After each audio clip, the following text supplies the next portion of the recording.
everybody. Good morning. All right, I hope you're ready. Welcome. We definitely have had 2 weeks of packed information for those of you who were here for the Pro A class. 2 days that are absolutely still spinning in my mind for all the wonderful information that we got. I personally went into a website that I want to recommend to everybody. It's called Nolo. I don't know if you guys ever heard of it, nolo.com. N-O-L-O? Nolo.com. Absolutely amazing. And I want to give you guys a gift since I'm in the mood of giving. You can actually download the app, Nolo, and you can put any subject, legal matter, whether it'll be probate or family law or any kind of law, and it actually gives you a snapshot of what it is. So I would highly recommend it. The app is free. Of course, all of their books are, wonderful. So that's a little gift there for you. And of course, I want to remind you to be here next Monday and next Tuesday from 9 a.m. to 1 p.m. Joe Ramos and his entourage of attorneys will be here. So if you didn't sign up, you didn't take the 2 classes for our guests, and you wish to take them, you can still take them. What will happen is you can take these 2 classes coming up, and you can make the first 2 classes at another location. All right? So take a look at our Facebook business page. I put everything in there, and if you have any questions, always call me. But what we're here for today is for a very special event. I believe is commercial real estate, right? Commercial real estate is what Michael's passion is, what he, dedicates himself a lot of time to learn these programs and these systems. So I know he has a lot to cover. So please give him a big round of applause. Please welcome Michael Johnson. Appreciate it. I'm very excited about today because today we have a very special guest with us. We have Mr. Dennis Fontes. He's the CEO of Lighthouse Capital Group. He's my mentor, and I really look forward to having him work with us today. So, without further ado, you know how we work this. What we do is that I have a bag full of cold hard cash here that I'm going to hand out to people who give me correct answers. Then at the end of the session, then somebody's going to get a special prize. Except for Maricela, but she always wins all the time. So, I will be participating. I don't know. So of course we're covering commercial real estate investments, 104 finance. But before we go into that, I want to do a really quick review on what we learned so far. So can someone give me an example of what a commercial property is? What does it look like? Give me an example of a commercial property. Multi-unit apartment building. Multi-unit apartment building. A warehouse. Who said that? All right, sir. Can I get another one? Shopping center. Shopping center. There you go. Industrial. Okay. Industrial. There it is. Retail. Okay. Anybody else? Gas station. Why not? Why not? Okay. Can someone tell me what commercial is not? Single family residence, owner occupied. Only up to 4 units. Owner occupied. Single family residence, owner occupied. Absolutely. What's the benefits of owning commercial? Tax write-off. Tax write-off. Positive cash flow. You hoping? We're hoping, but I can like, so cash flow, right? Cash flow is a benefit of Hedge against inflation. Hedge against inflation. Okay. Can anyone tell me what the acronym TUMI stands for? TUMI. What does it stand for? Taxes, Taxes. utilities, Maintenance. management, and insurance. And insurance, absolutely. That's what it stands for. That's for expenses, correct? Yes. All right, sir. excellent. Okay. Can anyone give me the formula for cash-on-cash return? Can anyone give me the formula for cash-on-cash return?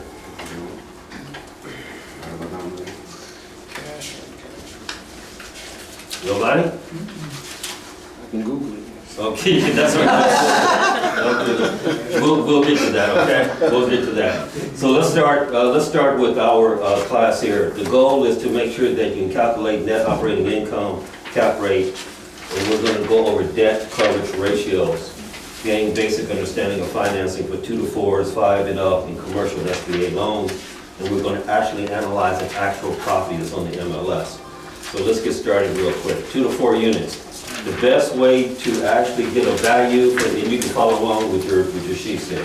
The actual way to get values for 2 to 4 units, the number one way is the CMA, comparables. So when you're looking for the value for 2 to 4 units, the best way, the number one way is your CMA. But you can also use the cap rate too, to get the value of 2 to 4 units.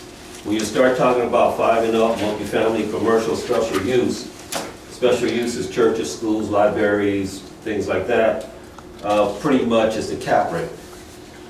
That's how you're going to get the value, because once we start talking about financing, we're going to have to figure out what the value is first, okay? So let's review NOI very quickly so that you guys can be fresh on this, because we're going to be using it today. The components is your gross scheduled rental income, your GSI, subtract the vacancy factor. Now, let me ask you a question. What happens if the property is 100% rented? Do we still use a vacancy factor?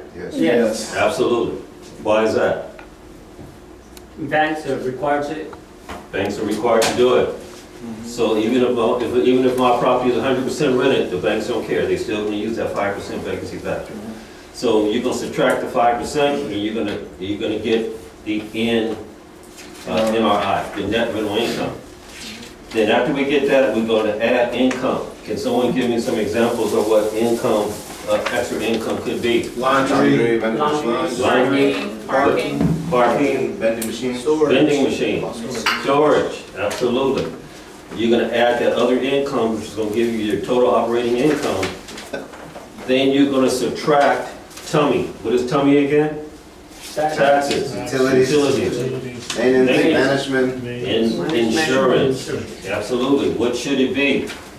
About 30 to 35%, right? What is a master meter building? What? A master One meter. Building with 1 meter. A building with 1 meter for each utility, right? Right. I got one, it's a 20-unit building, I got 1 meter for water, got 1 meter for electric, got 1 meter for gas. For each unit? No, No. for the whole entire building. Okay. That's right. That's why it's called a master meter. That's why whenever you do a master meter building, you're going to use about 50%, because that's how much it's going to take. Can I get any of that money back from the tenants? Yeah. Yes. Absolutely. You guys are sharp this morning. Okay, and we got our net operating income. So here's the question again. How do I calculate cash on cash return? What I'm going to do, I'm going to take my cash flow and I'm going to divide whatever I invested into the building. That's how I get my net, my cash on cash return. You Okay? said cash flow?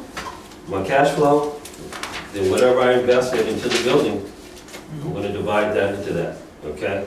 Let's do a little bit exercise right here.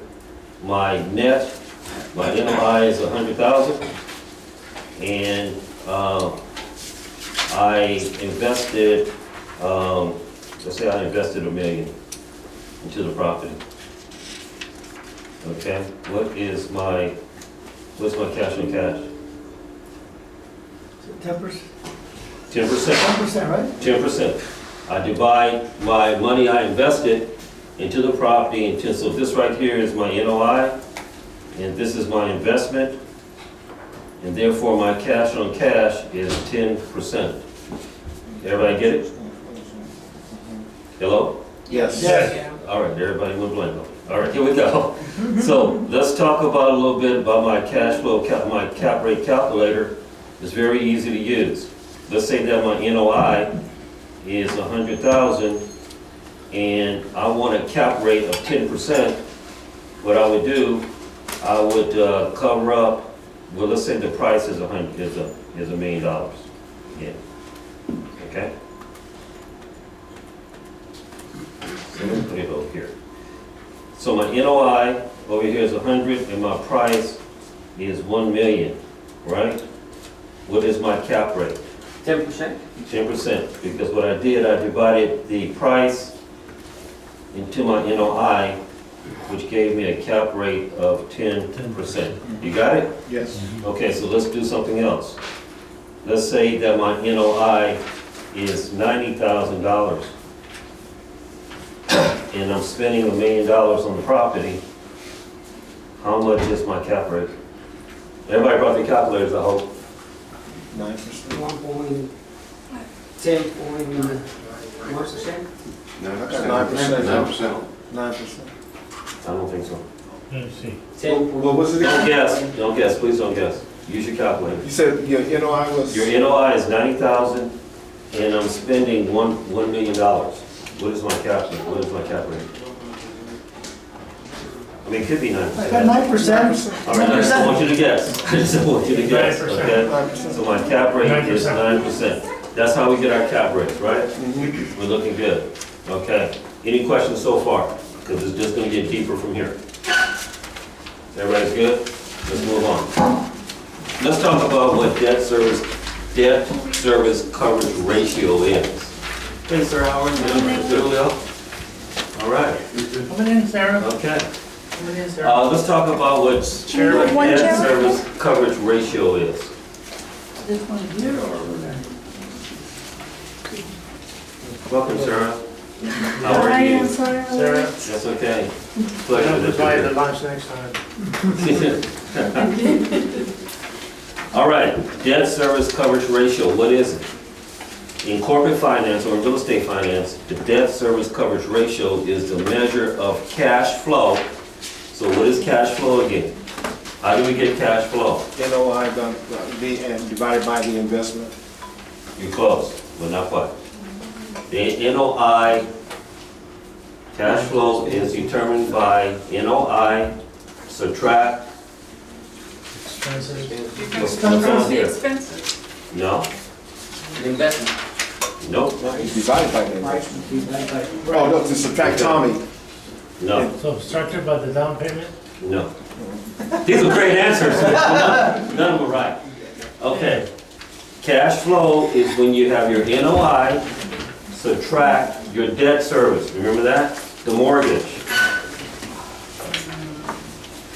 NOI, subtract the mortgage, gives you your cash flow, Yeah, right?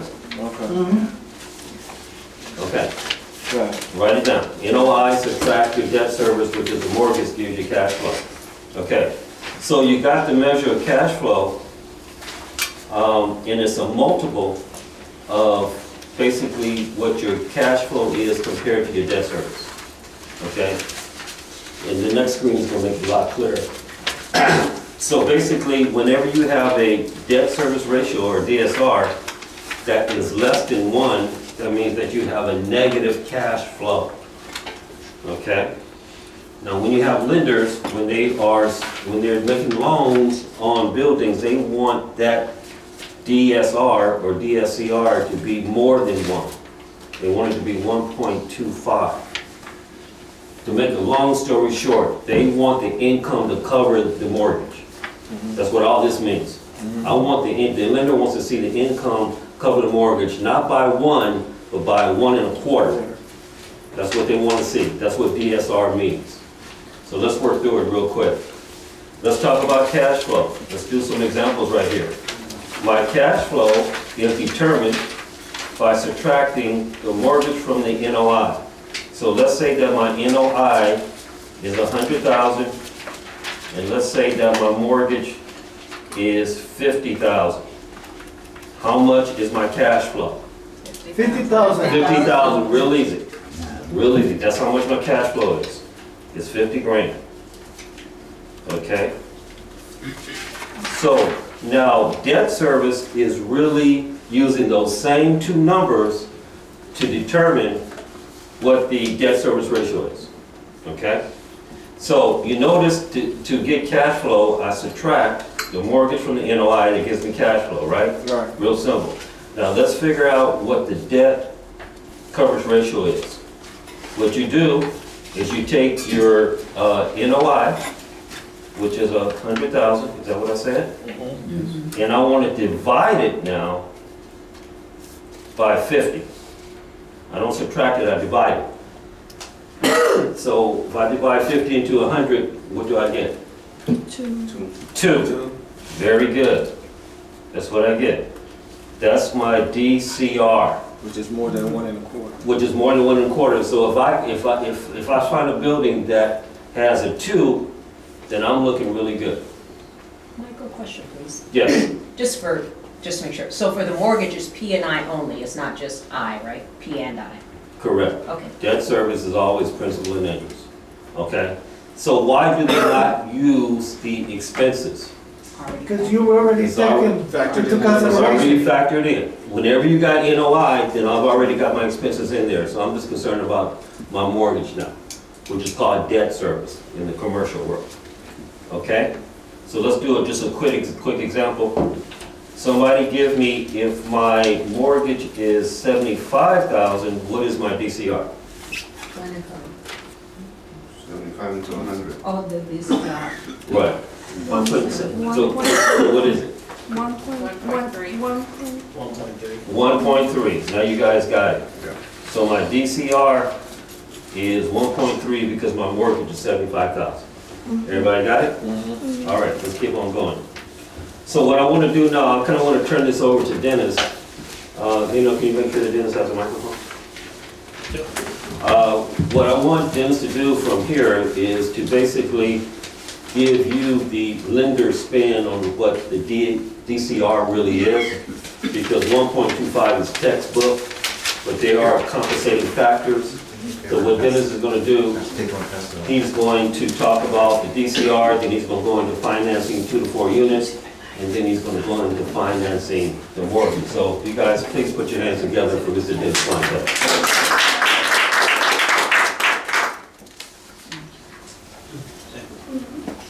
Thank you. There's a handout, and this handout is just another example, but a real building.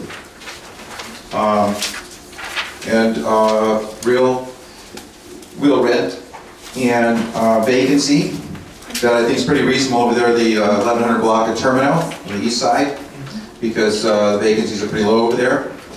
And so, just real quickly, we're going to kind of repeat exactly what Michael went through, and you can see, and then I'm going to have you take some notes just to add to the bottom of this. Just real quickly, of course, we've got I don't have it indicated on here, but I know it's a 7-unit building, and on an annual basis, $105,000, using the vacancy and the tummy.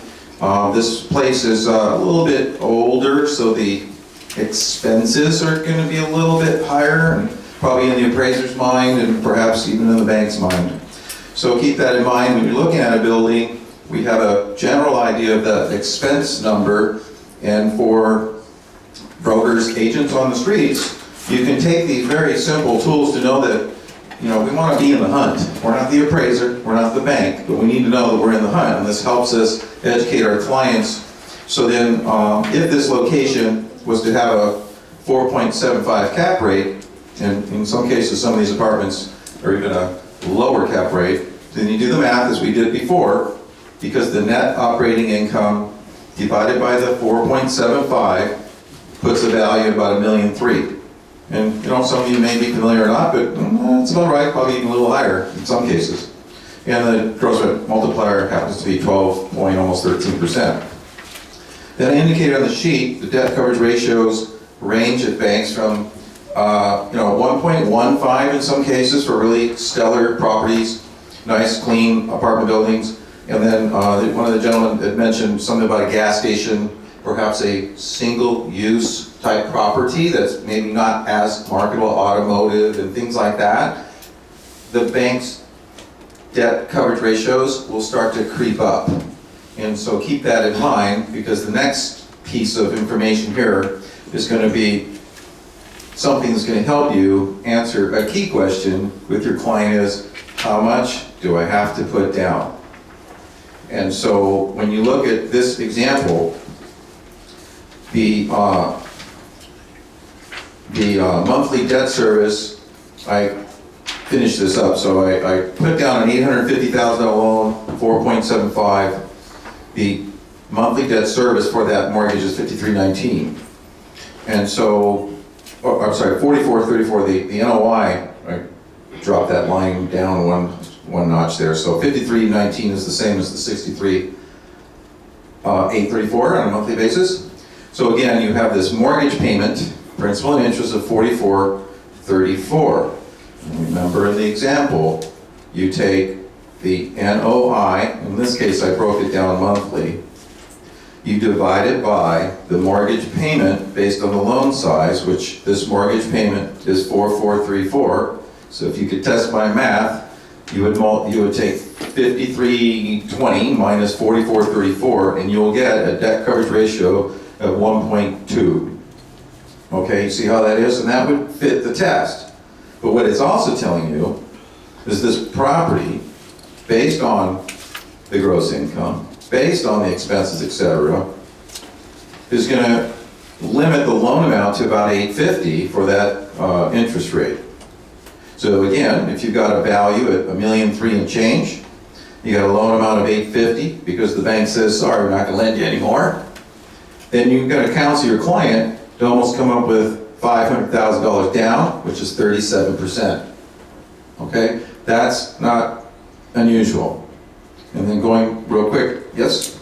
I just want to make sure I understood the Uh-huh. scenario. Could you go back through that scenario again to show how the bank broke down what would have been the, instead of the purchase price being 1.3 based on the cap rate, when they factored in the debt coverage ratio, you said it made it 850? Did I understand? The loan amount. The loan amount. It is the borrowing power of the building, and that's the key.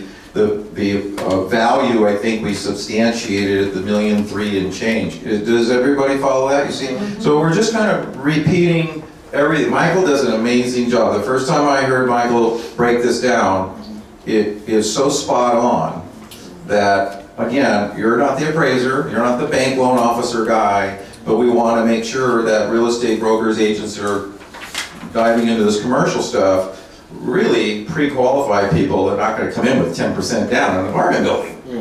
Okay, and this is why. This is going to be why go into escrow and you end up right here. Okay, so that's it. And you know, I took the return on investment. You can go ahead and finish that math by subtracting the NOI, the 5319, by the payment of 4434, as Michael said. Annually is about a little over 10 grand. So when a person purchases this building, they end up with $10,600. They spent almost $500,000. Their what's the term you used? Cash on cash, or the return on their true dollar investment, which is that cash on cash, is about 2.15% on their money. And that's crazy because that, if you've seen some apartment buildings, they're going for something like this. Yeah. And people are saying, I'll take the 2.5%, 3% return on my money because I can't get it to the bank. And so this is what I wanted to share with you, is like a real McCoy deal that you can take home with you. Any questions? Any answers? You get the price lower? You get the rent up? Probably, I don't know, but the rent control thing going on, right? Okay, so now we're at the 2 to 4. Debt coverage ratios for commercial, debt coverage ratios for 5 units or more, debt coverage ratios for a gas station, debt coverage ratio is all applied there. So it's kind of funny. The building has to qualify on its own, or his own or her own, whatever it is. The building has to qualify on its own. Then the borrower steps in. The borrower, the guarantor, and another interesting term for that same person is the sponsor. So a bank may ask you, how strong is your sponsor? You know that it's the borrower. You know that it's the guarantor. So with that, commercial does what they call, this is another term, globally, which means everything this guy's got going on. He's got a building over there, he's got an apartment building over there, he's got a Mercedes payment of $1,200 a month over there. That's all in the pot. So the building qualifies on its own. The guy's got the down payment, but he's upside down like crazy with all of his other properties he's got leveraged. He may not qualify because globally he's dragging this deal down. Or he does qualify, hopefully. So they determine his globability with his credit report? Credit report, full loan application, financials, tiers, tax returns, schedule of real estate, debt servicing, calculating the debt schedule of real estate. And there's many, many nuances that at a real estate level on the street, just be aware, and then you understand these terms, because the loan guys are gonna dig deep, come back and say, wow, this guy's got this, this, and this, we got an issue, how can we solve this problem? But you at least follow Michael's guidelines, and you're gonna do so well in understanding if you've got a buyer that's a real buyer, or a piece of property that you're saying that is so overpriced, and you can educate your client as to why with these sheets. You can educate as to how to come up with the price, educate them as to how much down they really need to be prepared for, and how, because it's going to be driven by financing, because they have cash. Okay? So what's interesting about 2 to 4, which Michael wanted to make sure I shared with you, 2 to 4 does not have the DCR. They don't, doesn't come in, it's not a mathematical equation. So if you have an investor looking for 2, 3, or 4 units, they take, remember that term I used, globally? They take that whole globally thing. So many cases, you put 25% down, because that's the lending guidelines of 3 or 4 units. So you kind of have that one under your belt pretty easy. Decent credit score, right? A couple bucks in the bank for reserves. So that's how easy that is when you're entertaining 2 to 4. So the building cash flow on an investment property doesn't have to kind of qualify with this DCR thing. What we have to do is wait for the loan officers to say, on a global basis, how does my guy look? Because if that building, and I think today, are 3 and 4 units pretty pricey nowadays, right? Yeah. And they're kind of gold out there for some reason. But it's going to have more likely a negative cash flow with only 25% down. And it's going to be 200, 300, 500, 900, who knows what that negative cash flow will be. And our borrower has to qualify based on his income, his other rental properties, and so on, to cover that negative, like it's a big fat Mercedes payment. And if we do so, it's kind of like borrowing money to buy a house. It's the same debt to income ratio, many of you have heard of that if you've been in the business on debt, DTI. So this one is conventional 2 to 4 units, right? Yes, Now, I heard that FHA, I'm not sure, Yes. that FHA, they are qualifying the building now? Yes. That when you put the it always loan down has. payment? It's a good point, that's fair. So on a conventional basis, you could be investor, rental property. FHA, you can't be rental property, you have to live in one of the doors. Right. And so it's a good lead-in. So with FHA, you got a borrower, I don't have a lot of down, the credit's pretty decent or whatever, you know, I got myself an FHA buyer, and the family says, and I'd love to have a unit to help pay for my payments, and then you go look at it and go, oh, here's a 3 unit that's really nice, maybe this one will work. Be careful, because FHA says when they're all owner occupied, FHA will calculate all 3 units, regardless of them moving in or not. How much is that rent? They're going to take 75% of that rent, and they actually have the DCR.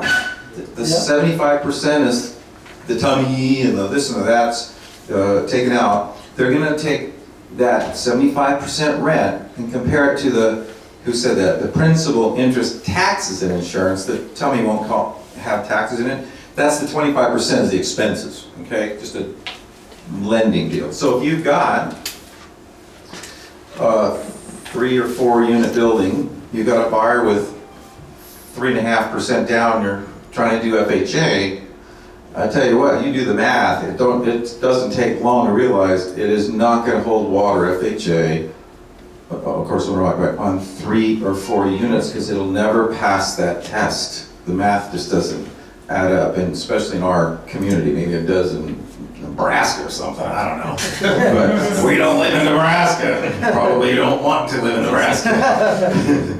But on 2 units, that does not. It doesn't apply. It doesn't apply.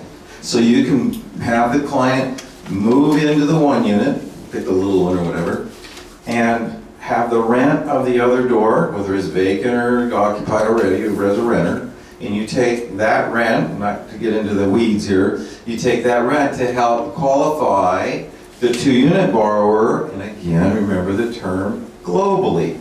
They're going to take the whole pot of what's going on, if they happen to have other things going on, the credit, the debt, and have the benefit of some of that subject rent, they call it, to see if they meet the debt to income ratio. No, DCR.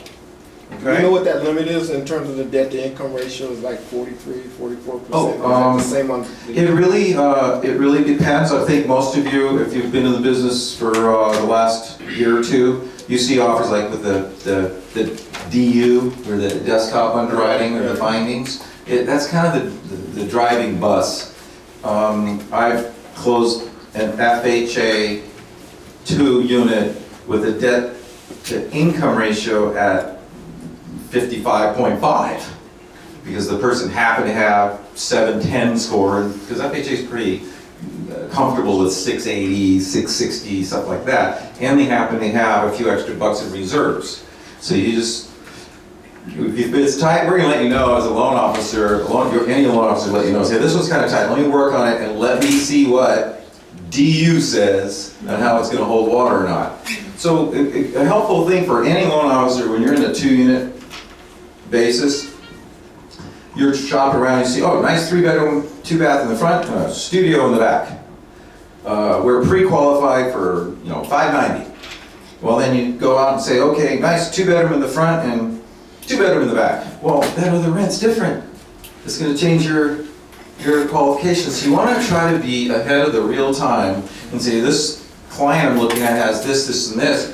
Can you help me? I see, you gotta dig it out for me, or any loan officer, you dig it out and say, I think the rent on this one's only gonna be this. What do you have in your software before we get ahead of ourselves to make sure he qualifies? Because you wanna know, what's my debt to income ratio on my guy at 590? If I tell you, he's about 51 with a $1,000 rent in the other door, then we all know that's on edge, okay? So anytime you're participating in even 3 or 4 units and you're not FHA, you really want to coordinate and communicate with the loan officer on that, okay? So on the other doors rents, because everyone's different. Everyone's different. So I think we covered quite a bit on that first sheet, just kind of ripping away here. I have a question though. All right, so say you're in an area where the rents are increasing, but the subject property has low rent because maybe the people have been there forever. So if you're an investor purchasing, or even an FHA buyer purchasing those properties, do the banks look at market rent or the actual current rent that the building is bringing in? You ever hear a loan officer tell you a super straight answer, say, you know what, that's a good question, there's 3 different answers to it. If it's conventional or FHA, the 2 to 4, you get stuck with the actual rent from the rental agreements that are against the property, even though they're low. And they always take 75% of that rent. Or the appraiser rent if they're too high. So perhaps a strategy would be to check with the lender, say, you know what, hey, seller, raise the rent and show me place rent in escrow so I can bump it. You're so low, and if you're in rent control, you can't do it, right? In commercial, on the other hand, which I don't mind touching there, that's very common when you've got 11 doors and 5 of them are so low it's crazy. You challenge the price because you have a rent roll saying what it is, and the listing agent's pricing it at market rent. Somebody's got to deal with rolling that rent up, and it could cost money. So you either lower the price to meet the cash flow, or you make the seller raise the rent to get it to market, to get it to his price, and let them pay the bleed or whatever is going to happen, right? Because everybody, I don't want to raise rent, they'll move out. I said, well, if you want me to buy that property for the other, and they move out on me, and my return on my investment is going to go out the window. So you kind of have to figure that out. Okay, so we can probably, any other questions? Because I just wanted to touch on that. Now, here's another little handout, real quick. I'll keep one of them and I'll just chat. All this is the 1 unit, 2 unit, 1 unit, 2 unit, 3 unit, and 4 unit, Fannie Mae, FHA, LA, Orange County, kind of all the counties, but we are in LA and Orange County. You've heard of high balance loans where it goes past they changed it a couple times, the 485 up to 720 something. That's what this is. But look at the numbers on a 3 and 4 unit. I printed FHA, but it applies to conventional. You get a 4 unit, loan at almost 1.4 million. 1.4 million. So the money's really there to think about $1.5 million for a unit, as long as everybody qualify, right? But you should hang on to this as you see different property, because it's easy. 25% down, show me your money and give me some reserves. You know, that's the first thing I'm gonna ask, so you might as well ask too before you send it my way, I gotta buy. So, okay, so this is a neat little tool I think you should keep until, you know, these numbers change. They just came out in January. What are the reserves typically? 6 months PITI. And it's always 20-25% down. There's never a situation. 3 and 4 units, 25, owner occupied could be, 2 units could be less. But not owner occupied. Non-owner occupied is gonna be 25 unless it's a single family, you can kind of go up higher with PMI and lower DTI and all that stuff. One last thing, because I know we've got a bunch of good stuff going on. Real quick, you know, anybody get involved with VA? VA? Veterans loans? Okay, so you see these loan limits here? VA will lend, I did $1 million VA loan, but it wasn't quite no money down. So you have to put 25% down on the difference between this price and the limit in LA County of 720 something. You put 25% down. The guy's putting 1.9% down on an 850 house going VA. What was the percentage? 1 point? It's like less than 2% down on an $850,000 house VA. You know, no jumbo's gonna touch that. Fannie Mae can't touch that. They stop at 720 something, right? And the guy had the money, he had the income to take care of it, and that VA will go way higher than DTI. However, Congress just signed a few weeks ago to lift the county limit. So if you've got a veteran that's making good dough, and you want to go find $1.2 million house and do 100% financing, it's going to be available in January. Yeah. So that means the 25% guarantee's gone away? Or you? Well, that piece, I guess, I don't know, I don't really pay attention to that 25%. Yeah, that 'Cause that's component the of that, piece the that- spread is gone, yeah. So, yeah, They blow the lid off the county limit, that's the point. So if you get a 950 place, you got a guy making 250 grand a year, wherever he's at, as a veteran, and 950 loan if you want. I have a question. On a VA, can they buy a 2 to 4 units owner occupied? Yeah, always owner occupied. And then how are they gonna underwrite? What's that term? Globally. Exactly. Is there a DCR? I'm not sure on the VA if it's a DCR. I bet there is, because it's HUD, it's a HUD thing. So again, you might be, you know, hitting a wall there on 3, 4 units on a VA. I honestly don't have the answer to that, but if you get a borrower shopping, call me, and I'll figure it out. So I'm sorry, what was the new limit you said? There's no limit. There's no The limit. sky. But in January. Sky's the limit. In January. So that So made that as of January, Huh? no, like say, San Bernardino, Riverside, that have lower limits right now. Excellent. So after that, no limit, but it's still 3 to 4, they get global other qualifications. Again, on the VA, I'm not sure, so we just chatted about that. I'm guessing yes, just like FHA does on the 3 to 4 with the building has to be able to debt service, which throws the whole no down thing out the window. But forgive me, I don't know that specific answer. Unless you have a buyer VA that's going up the larger purchase price, trying to get 100% financing, just call me before you get too far ahead of it. Okay? I think we're covered, huh? Right, You so have anything else? now what we're gonna do, we're gonna put Mr. Fontes on the hot seat here, because he's so good. So what we're gonna do, we're actually in the MLS now, we're gonna pick out some properties, and he's gonna tell us how to finance them, or if they can be financed at all. So, we're gonna start with a 4 unit. What is the limit of a 4 unit? I think he gave you a handout. 1.397. 1.397. So you see this, this property at 329 19th Street is going for $879. Does that qualify? Yes. Yes. Yes, it does. Okay, so let's pull it up. And Dennis, what I want to do is that I want to go FHA on this property. So This, there's the numbers there. I forgot my mortgage calculator, I'm kind of embarrassed here, so I have one. This is again 4-unit FHA. Let me get closer. Okay, again, remember actual rent, right? If this one happens to be actual rent, yeah? So every loan has to have a copy of the lease agreement. It's kind of a ridiculous thing in case there's clauses that says you can't finance or whatever, which is never happened.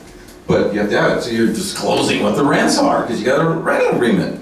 So you're gonna be stuck with this, even though the listing agent says you can rent this high all day long, right? It's like never the first time you've ever seen that. So add that up. You got 3,085. 1325. Plus you have 10, okay, somebody help me out here, just go quicker. Did you have somebody add that up already? 4275. 4275, okay, 4275. So that would be the maximum payment for an FHA, including taxes, mortgage insurance, principal interest, of course. So, and I'm not sure, where's the purchase price? Purchase price is $879,000. Right. So if you take a loan amount, let's say we go with, how much does our FHA guy have down payment? At least 3.5. Because you said, oh my God, you go FHA, and he read all about it on the internet and everything else, right? 3.5. all day long. Occupancy, right? And it has to be owner occupied because it's FHA, so you can't play around with that. So you got an $848,000 loan amount, you got 30-year term, What's the interest rate? you got 3.75 interest. So this guy's at a $3,900 principal and interest. How much are taxes on that thing? $900 a month in 2 seconds? So plus 900, we're at 48. What was our gross amount?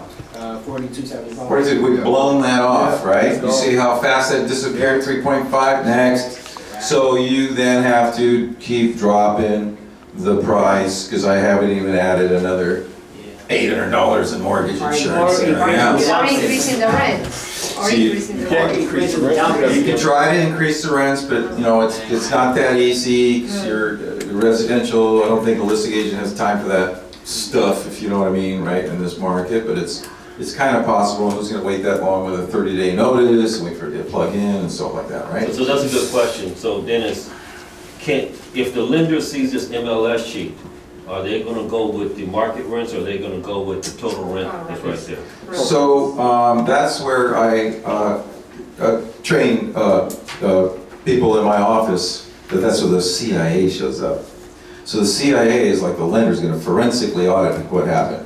They're gonna say, what do you got going here? Then we better show. Change of term of tenancy was over 30 days ago, we're in escrow, the new tenants have all paid the new, show me the tenant paid that amount, or you just made it all up so you can fake me out. Show me a deposit seller. There's a lot of things that people have to ask for to keep that deal to hold water. You better be double lending it, I guess, to control that. So it's not really recommended, but it sounds pretty bumpy, and nobody likes a bumpy deal.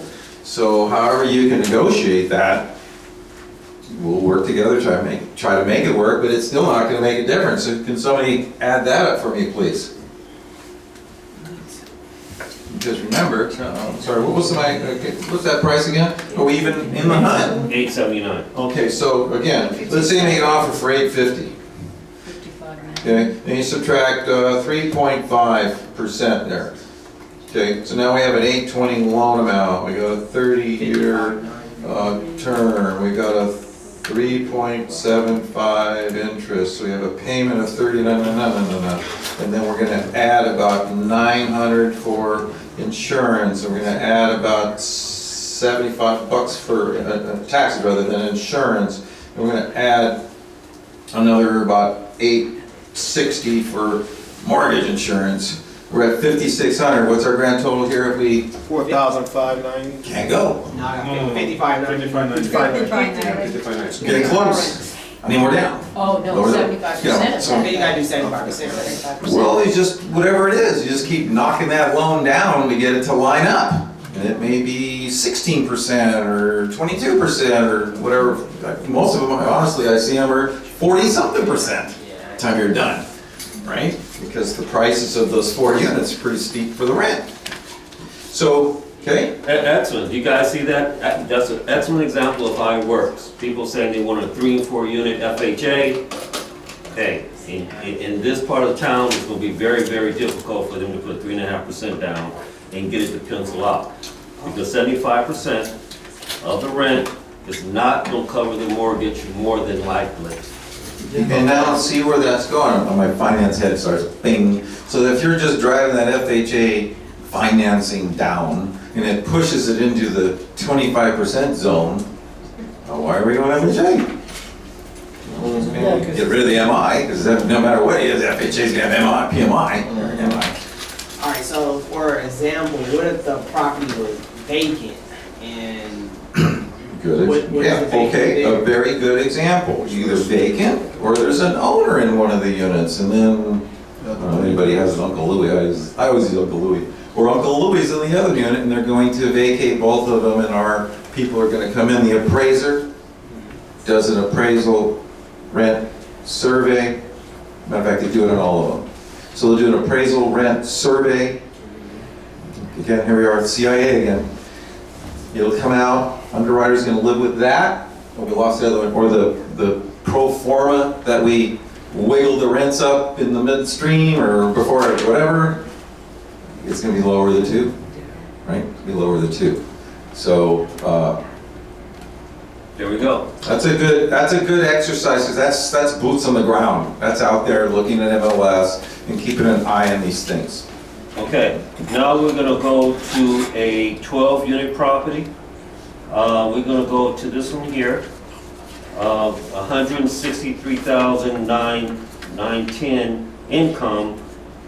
The asking price is 1,850,000, and they're clocking in at 6 cap rate. So we're gonna ask Mr. Lender, how can we finance this property? What's the best way to finance it? Obviously, FHA and VA is not gonna work, 10% is not gonna work, I don't think 15% is gonna work. So we say, hey, Mr. Lender, what am I gonna have to do to get this property to my client? So then I'm gonna say, Mr. Trained real estate broker, you see the schedule and you know what to subtract, all right? 3% for vacancy, if that's what it is, minus 37%. So you get 99,000 NOI, right? So, yeah, Dennis, right here it says it's 107,000 NOI. I love this. So, right, because you guys are smarter. Because the bank's gonna spank this guy. Because unless he's got, impressive operation of this building, can you provide me with a Schedule E on the tax return for this building from the borrower or the building owner so that I can show my bank how well this building performs? Ain't gonna happen. So you have to just say, okay, I'll be light, vacancies are, pretty low vacancies nowadays, right? So hey, it's 3%. And then you have to assess, is this building clean? Is it 1,000,000 years old? Is it multi-building? Is it a lot of wood sided? Just use common sense that, wow, this thing's completely rehabbed, has all new low maintenance features to it. I think this thing can support a 34 or a 33 expense, okay? So at the end of the day, I came up with, 99 grand of net operating income by subtracting 3%, and I don't remember the number, maybe 35 or something like that. Okay, so, hang on, let me go. Somebody, is this yours? It needs to come back to life. Your wife's calling. Okay, so, let's follow along, let's get a calculator, right? Let's have some fun. So if I've got 99,609, right? For net operating income. Uh-huh. And now, wouldn't you kind of test the waters on the cap breaker in a way, just I would. for fun? If he's telling me it's 6, I want to make You know, sure. because we went to school. We can do this. Well, we're allowed to now. Where's the price at? Would you get 99? What is it? Yeah, 99,609. And what Dennis did in this case, he took 3% instead of the normal 5. 3% of the income, right? Oh, they want Yes, sir. Remember, The vacancy the scheduled income was Scheduled. the scheduled income was on wherever it started off. 163, right? 312. Yeah, 163.9. Okay, Right. where do you get that from? What do you ask for? What's the document? Rent roll. Schedule. Give me a rent roll. It includes the unit mix and everything. Okay, every bank's gonna want it. Right. Get it. Okay, then that adds up to that. Okay, not pro forma or future, or you can raise it. So I came up with 9. Okay, then just to divide, right? How easy is that? Remember Michael's little pie chart? Divide. Oh, I've got to move quicker. This little puppy's going to sleep on me. Who's in charge of this thing? Excuse me. Well, while he's working on So that, just divide that by that guy's price. Right. Well, thank you. So sorry. Divided by that guy's price. Where is that? 1.8.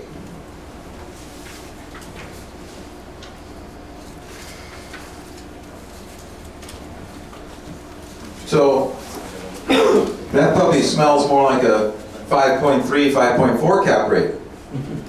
instead of the 6. Instead of the 6, it's, you know, it sounds like it's such a good deal because, you know, they're selling it 5.1 or whatever it is. I don't know where this place is at, what it would go for. Okay, so that's just one little test to say, excuse me, is this even going to appraise? You know, is it going to appraise based on the real numbers? So that's that. Then you have the 99,000, right? And your borrower is going to make an offer, clear this, of $1,750,000 because you don't think that cap rate cash flow supports it because you are outsmarting the listing agent and you explain to them why, right? So you go with $1,750,000. Okay? And then you've counseled your buyer that they cannot buy this FHA. They can't buy it 3.5% down. There's a good chance, because it seems to be that it's 30-something% down, even though a bank says we do 80% financing on multi-unit, as long as they can hold water, right? So then you have a guy that says, well, you know, I got 35% down. I don't want to touch another $50,000 in the bank. And you know what I mean? So you say, okay, 35% down. And so, well, we feel the value is $1,750,000 minus 35%. 1,137. Now we play loan amount. So $1,137,500 Right. loan amount. And let's say we get 30-year term financing. Let's say the apartment loan's a 5-1 ARM or something at 4.75 interest. So that payment, somebody jot this down, $59.34.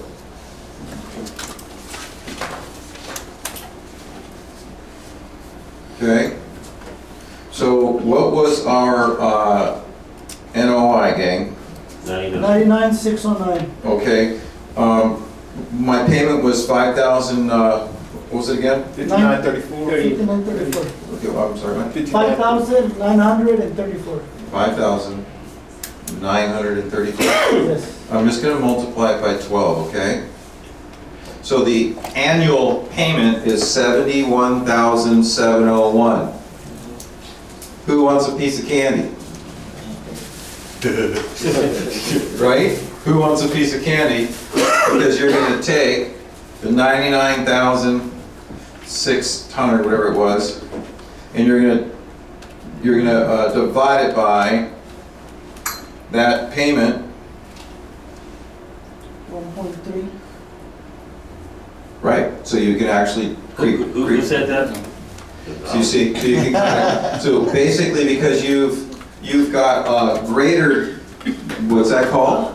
Debt coverage ratio. Exactly. When you've got that debt coverage ratio has exceeded it. So as a bank guy, I'm just going to keep wiggling that loan up until we hit against the 1.2 or whatever the lending guideline is, you follow? Or whatever the interest rate is that's gonna change that rate. So we're trying to anticipate that this deal's gonna hold water, make it through the forensic audit, if you will, of the appraiser. Appraiser's got those things, those key pieces are called, there's one name for it, and this, you guys get two pieces of candy if you get this one. Vacancy, the tummy, which are the expenses and so on, and what is the cap rate for that area. Remember, why is there a difference in cap rate from one area to the next? That's one candy. What is the reason there's different cap rates for different areas? Why? Submarkets. Yes, I like that one, the submarkets, and what makes a submarket, it's because one submarket's more attractive than the other. And I would rather own a building on Belmont Shore earning a cap rate of 2.1 than in North Long Beach at 2.1 because of risk and da-da-da-da-da. I think my money feels more, it feels better to earn 4 or 5% over there and so on and so forth. So all of those. You have a question? Is it rent control affects also? Yeah, I mean, I don't, rent control kind of drives the buses the value too, because you kind of get stuck. How do you, yeah, that's a little tricky, but yeah, it might have something to do with it. But mostly, she had the right answers, the sub-markets change these different cap rates. So again, we're trying to just stay ahead of keeping a deal as close as possible to closing. We're not the lender, we're not the appraiser, and we're trying to be as smart as we can. Hey, if you think you want to kind of push a little bit and end up being 100 grand off because of the appraisal, well then you go toe to toe then. Solve the problem, guy. Now you're in negotiations again. That's not a bad thing, because you're, at least you're negotiating, you're in contract. Excuse me, Dennis, the 1.3 was good though, right? The 1.3 was good. I mean, I lowered the price. I put 35% down. And so ended up with that loan amount could probably be wiggled up, and maybe the guy in our story could get in with 30%. And then they counter back to 1.8, and then you gotta figure out where, how it's gonna work out. So all I like to say is that you have these tools, but we don't know the exact numbers on some of these, but it's a very good idea to crawl through some of these transactions. Figure out what is that cap rate over there? What is the gross rent multiplier in that submarket? What is the vacancy factor in that submarket? And kind of find a way to kind of have a good solid feel. Because for two pieces of candy, what are those things called? The vacancy, the cap rate, and the operating expenses. There's one term those are all called. Because when you're guessing, they're assumptions. They're assumptions. So you can talk to a banker, you could talk to a commercial loan guy, you could talk to an appraiser. Hey, I'm looking at a piece of property over there on Paramount Boulevard at the 6700 block, and it's a 16-unit building, it's about 40-something years old, doesn't look like it's major rehab. Can you tell me what the assumptions are? Oh my God, they'll probably talk to you. Because you're talking their language. What are the assumptions? And he already knows if those So, okay, so that's... Excellent. Any questions? This was a marvelous example. And any questions for Dennis before he goes? We're right on time. But I was really excited for the way that he stepped through that. I thought I was going to get him, but he passed the test. Thank you for the calculator. I said, I'll get a calculator for sure, so. You did say he was your mentor, right? Yeah, exactly. But did you expect anything to? No, I would have been shocked. But, hey, listen, guys, thank you so much for coming. We appreciate you. Would you like another class with this? Yes. I know it went really fast, but I think he'll come back and really take his time to break things down for us. So if you'd like another class, I'll set it up. We'll go through some more live examples. I really enjoyed those, and we'll go from there. So until next Do week. you have any more questions? Did you have another question? Commercial real estate. We Say, didn't even- We didn't even get to the commercial and SBA. So Yeah, the commercial is gonna run a similar, It is, okay. it's gonna be the similar formula per se, except the assumptions will change. Because if you have an industrial place, a single tenant, why would the vacancy be 3% anymore, right? It's gonna be different. What if it's, follow me? What are the expenses versus an apartment building versus a triple net lease type place? So it turns into the same steps. You just have to plug in the assumptions and just do the same. It's the same. You guys are like very powerful with those tools. What's the single tenant, what would you expect for the, 3% vacancy or whatever, if you had a single tenant in a commercial? They shouldn't be in. Yeah, and again, It should be 0? single tenant. Is it Burger King? Is it Joe's transmission shop? Is it a place that's been empty on Long Beach Boulevard for 9 months and now another single tenant like Dooley's? What's the vacancy factor there? Okay? Again, you've got to know, I love that one, the sub-market. And sometimes you have to reach out, but you guys have all the tools. That's why you pay the big bucks for MLS and all that, wherever you get the LoopNet and stuff like that. Okay? Great. All right, thank you very much. Let's do a count. Anybody has 3 coins? I had Yeah. to point, but thank you. Oh, hey guys, thank you so much for joining us, and we look forward to seeing you next time.